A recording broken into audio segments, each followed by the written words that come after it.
Ranking every From Software game. Demon Souls is in last place. Now, I know it's the first game in the series, but because it's the first, every single game afterwards just does everything it does, but better. Next is Dark Souls 2, and this introduced a lot of really cool mechanics, but a lot of the enemies and a lot of the bosses were just trash. Next up, I have Dark Souls 1. Now, this game would be 1 if it didn't have a bunch of unfinished areas, and that combined with its age is going to drag it down a lot for me.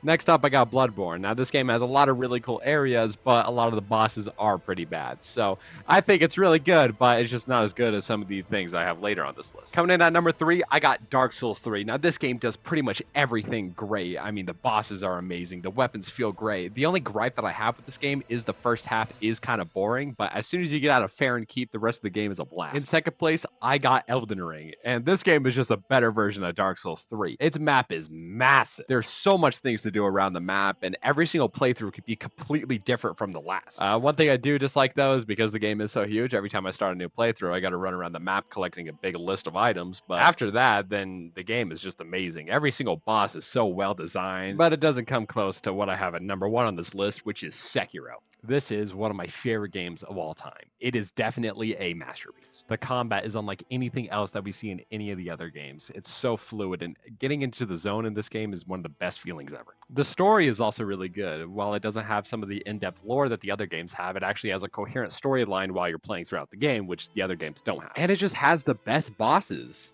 Ishin is the best final boss that we've seen ever, and Owl is also an amazing fight. I'll do a full review later, but Sekiro is definitely a 10 out of 10 game.